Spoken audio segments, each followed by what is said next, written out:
बच्चों आइए हम आज 3.2 एक्सरसाइज के क्वेश्चनों को देखेंगे जिसमें कि ग्राफिकल मेथड से pair of linear equations in two variables के आंसर निकालने हैं और बाद में a1 और a2 जो कोफिशिएंट हैं वेरिएबल के उनके कंपैरिजन करके उनका निकालना है कि आखिर रेखाओं की स्थिति क्या है, वो इंटरसेक्ट करती हैं या संपाती हैं या संगत हैं या असंगत हैं।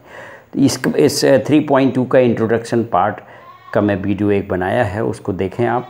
आइए एक्सरसाइज 3.2 का पहला क्वेश्चन लेते हैं। पहले क्वेश्चन में बच्चों कहा गया है कि एक क्लास में टोटल 10 स्टूडेंट्स हैं जिसमें लड़कियों की संख्या कुछ है और लड़कों की संख्या कुछ है। कहा गया है कि लड़कियों की संख्या लड़कों की संख्या से 4 अधिक है। तो ये जो कथन है, ये जो स्टेटमेंट्स है, we have to change it into the algebraic form. When we change it into the algebraic form then we plot on the graph paper, so we will get the solution. दोनों का आपको हल मिल जाएगा जो एक बिंदु के रूप में होंगे, x और y की वैल्यू होगी। तो आइए हम सपोज़ करते हैं, माना कि लड़कियों की संख्या को x माना गया है और लड़कों की संख्या को y माना गया है। चूँकि प्रथम शर्त कहते हैं कि टोटल स्टूडेंट्स कितने हैं, 10 लड़के हैं। तो जब 10 हैं तो इसका मतलब है कि यदि हम मानी हुई चीज़ के अनुसार देखें तो टोटल स्टूडेंट्स हैं x + y और वो बराबर होने चाहिए 10 के। तो यहाँ पर पहला इक्वेशन हमको मिल जाता है कि x + y = 10। अब दूसरी बात कहता है कि लड़कियों की संख्या लड़कों की संख्या से 4 अधिक है। तो यदि हम एक तरफ लड़कियों की संख्या लिख दें और यदि दूसरी तरफ लड़कों की संख्या को लिखें और उसमें 4 को जोड़ दें, तभी ये दोनों इक्वेशन बराबर होंगे। तो यदि इसको देख करके आप बोलें तो यही कहेंगे लड़कियों की संख्या लड़कों की संख्या से 4 अधिक है। तो ये भी इक्वेशन हमको दूसरा प्राप्त हो जाता है जो कि है x - y = 4। अब कहता है कि ग्राफिकल मेथड से इनका सॉल्यूशन आप निकालिए। यदि ये लिखा हुआ है तो आपकी मजबूरी है कि आपको ज्यामिति विधि से ही इसका सॉल्यूशन निकालना होगा। यदि उसने नहीं लिखा है तो अभी मैं नेक्स्ट क्वेश्चन जो आपको अन्य विधियों से बताऊंगा जो कि 3.3 एक्सरसाइज में है, उसका इंट्रो भी मैं आपको बना के दूंगा। तो उस क्वेश्चन में जाकर के ज्यामिति विधि से के अलावा और जो मेथड हैं अलजेब्रिक, उसके द्वारा सॉल्व करेंगे जो कि अधिकतर यूज़ होते हैं। ज्यामिति मेथड को जानना चाहिए लेकिन एग्जामिनेशन में ज़्यादा नहीं आता है, लेकिन आप जानेंगे तो आगे चल के जो फर्स्ट ईयर और इंटर के क्लास आएंगे वहाँ पर समझ जाएंगे कि कैसे हम रेखा को ग्राफ पर शो करते हैं।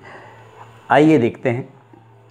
आपको पता है कि यदि कोई भी लाइन रैखिक समीकरण को यदि हम ग्राफ पेपर पर दर्शाना चाहते हैं, रिप्रेजेंट करना चाहते हैं, तो हमको क्वाड्रेंट निर्देशांक मिलना चाहिए, बिंदु मिलना चाहिए, 2 पॉइंट्स ऐसे होना चाहिए जिनके क्वाड्रेंट्स में किस जगह पे हैं ये हमको पता होना चाहिए। तो बच्चों हमने ये एक टेबल बनाई। जब x का मान 0 लिया तो y का मान 10 हो जाता है और जब y का मान 0 लिया जाता है तो x का मान 10 हो जाता है। इस तरीके से हमको ये 2 पॉइंट्स मिल गए जिनके क्वाड्रेंट्स जिसके निर्देशांक हैं 0 to 10 और 10 और 0। इसी तरीके से आपने सेकेंड इक्वेशन के भी 2 पॉइंट आपने प्राप्त किए, 0 ऋण 4 और 4 और ऋण 0। जब ये 2 बिंदु इसके मिल जाते हैं, 2 बिंदु इसके मिल जाते हैं तो आसानी हो जाती है। दोनों बिंदुओं को मिलाने पर आपको एक रेखा प्राप्त होती है। आइए, हमने जब ग्राफ पेपर पर इन बिंदुओं को देखा तो 10 और 0 यहाँ मिला, 0 to 10 ये मिला। जब हमने इसको मिलाया तो ये जो रेखा हुई, ये रेखा x + y = 10 को रिप्रेजेंट करेगी। इसी तरीके से जब इन बिंदुओं को ग्राफ पेपर पे देखा तो ये आते हैं x - y = 4। इस तरीके से हमने देखा कि ये दोनों रेखाएं एक दूसरे को इंटरसेक्ट करती हैं। किसी तल पर जब 2 रेखाएं होती हैं तो बच्चों 3 कंडीशंस होती हैं, 3 केस ही हमारे साथ आ सकते हैं। एक केस वो होता है जब दो रेखाएं एक दूसरे को इंटरसेक्ट करें, एक केस होता है जब दोनों एक दूसरे के पैरेलल हों, और तीसरा केस होता है जो एक दूसरे के ऊपर हों, जिनको हम यदि इस तरीके से हैं तो इस तरीके से हैं और इस तरीके से हैं। तो तीनों की स्थितियां अलग अलग हैं, जो कि एक मानक रूप लेकर के A1 A2 के रूप में मैं अगले क्वेश्चन में आपको बताऊंगा। तो जब हमने ग्राफिकल रिप्रेजेंटेशन किया, इसको प्लॉट किया ग्राफ पेपर पर, तो हमने देखा कि ये जो पॉइंट है that is the intersecting point. यही पॉइंट इसको हल बताएगा इन दोनों के, अर्थात 7 3 इस रेखा पे भी है और इस रेखा पे भी है, इसलिए ये इसका यूनिक सॉल्यूशन है x = 7 और y = 3। तो बच्चों इस तरीके से आपको ग्राफिकल मेथड से, ज्यामिति विधि से इसको सॉल्व करना है। यदि पेपर में लिख कर के आता है कि इसको ज्यामिति विधि से सॉल्व कीजिए, तो आपकी मजबूरी हो जाती है कि ग्राफ पेपर में आपको इसको लिखना होगा और इसको सॉल्व करना होगा।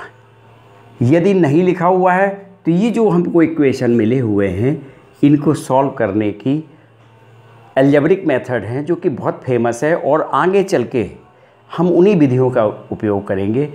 ज्यामिति मेथड तो यही छूट जाता है, लेकिन रेखा कैसे ग्राफ पेपर पे कैसे दर्शाई जाती है, कैसे हम उसको बनाते हैं, कैसे उसको प्लॉट करते हैं, ये चीज़ जाननी चाहिए आपको। तो बच्चों जो इसी एक्सरसाइज का दूसरा क्वेश्चन है जो आपको स्वयं करना है।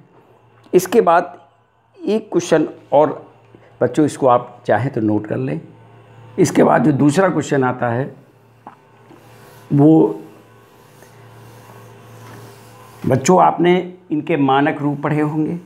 जब pair of linear equation 2 variables होते हैं तो मैंने बताया था a1x + v1y + c1 = 0 और a2x + b2y + c2 = 0।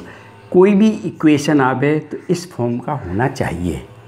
यदि वो इस फॉर्म का है तो आप a1 और b1 और c1 की वैल्यू उसके द्वारा फाइंड आउट कर सकते हो, उनको नोट कर सकते हैं। इसके बाद मैंने आपको इंट्रोडक्शन में देखा होगा कि 3 कंडीशंस थी, 3 केस थे। एक मैंने बताया था कि a1/a2 is not equal to v1/v2। जब x के कोफिशिएंट अर्थात x के जो गुणांक हैं a1 और a2, यदि इनका रेशियो b1 b2 के रेशियो के बराबर ना हो तो बच्चों पहली कंडीशन आती है इनके अद्वितीय अर्थात यूनिक सॉल्यूशन होते हैं, अर्थात ये रेखाएं एक दूसरे को इंटरसेक्ट करती हैं। देखिए बच्चों, इसका यूज़ इस जगह पे आया कि हमको ग्राफ पेपर में प्लॉट भी नहीं करना पड़ा, लेकिन हमको इनके नेचर पता चल गया, इनका व्यवहार पता चल गया कि आखिर ये प्लॉट में ग्राफ पेपर पे देखेंगे तो ये कैसे दिखाई देंगे हमको। तो बच्चों एक उदाहरण लेते हैं। जैसे लिखा हुआ है, क्वेश्चन है first 5x - 4y + 8 = 0। Second question is second equation is 6y - 9 = 0। बच्चों कभी कभी क्या होता है कि ये इक्वेशन दूसरे टाइप में दिया होता है, ये इस साइड हुआ करता है। कभी कभी आप देखेंगे कि 5x - 4y = -8 लिखा हुआ है, तो आपको इस तरफ लाना होगा, अर्थात इसको इस रूप में बदलना बहुत ज़रूरी है। यदि आप नहीं बदलेंगे तो आप C1 और C2 की वैल्यू नोट करने में मिस्टेक कर सकते हैं। इसलिए first of all you change this equation into this form. तो जब हमने आपको ये तो चेंज किया हुआ, पहले से ही रखा हुआ है, तो a1 की वैल्यू आप नोट करें 5, a2 की वैल्यू 7, b1 - 4 और b2 6, c1 is 8 and c2 is -9 sorry. जब हम इतना हमने नोट कर लिया और बड़ी ही सावधानी से नोट किया, क्योंकि यदि आपसे यहाँ नोटिंग करने में मिस्टेक हो जाएगी तो आंसर आपका गलत आ जाएगा और वैल्यूज़ भी गलत आ जाएंगी। तो बच्चों ये बड़े ही ध्यान से नोट करें। और इसके बाद हम शुरुआत करते हैं A1/A2 और B1/B2 क्या है हम इसको देखेंगे। इसके दो तरीके हैं, हो सकता है कि आप सीधा इसी इक्वेशन में रख दें या फिर आप अलग से A1/A2 की वैल्यू निकाल लें जो कि है 5/7 और B1/B2 की वैल्यू निकाल लें जो है -4/6 अर्थात 2 2 या 4 2 3 या 6 अर्थात -2/3। आप देख रहे हैं कि ये और ये आपस में बराबर नहीं है, तो हमको पहली कंडीशन मिल जाती है। और बच्चों जब पहली कंडीशन मिल जाती है तो आगे फिर हम चेकिंग नहीं करते हैं, क्योंकि जब दो रेखाएं एक दूसरे को इंटरसेक्ट कर रही हैं तो समांतर होने का कोई मतलब नहीं है, संपाती होने का कोई मतलब नहीं है। इसीलिए क्वेश्चन यहीं ख़त्म हो जाता है और आप नीचे लिख देंगे कि इस समीकरण का अद्वितीय हल है अर्थात ये संगत है। इस तरीके से आपको ये पूछा है उसने कि ये रेखाएं एक दूसरे को प्रतिच्छेद करती हैं, तो बच्चों पहला जो क्वेश्चन है उसमें लिखना पड़ेगा चूँकि A1/E2 is not equal to B1/B2, इसलिए ये रेखाएं एक दूसरे को इंटरसेक्ट करती हैं। इसी प्रकार से आप दूसरा क्वेश्चन लगाइए। दूसरे क्वेश्चन में यदि आपको इसी में आगे बढ़ना होगा, यदि A1/A2 बराबर B1/B2 आ जाए तो फिर आपको C1/C2 भी निकालना होगा। अब जब हम C1/C2 निकालेंगे तो आपको यदि वो बराबर भी आ सकता है और नहीं भी आ सकता है। तो दोनों स्थितियों में देख करके आपको नोट करना है कि वो संपाती है कि नहीं है। बच्चों ये मैंने आपको इंट्रो में बताया हुआ है कि कैसे करना है। यदि तीनों,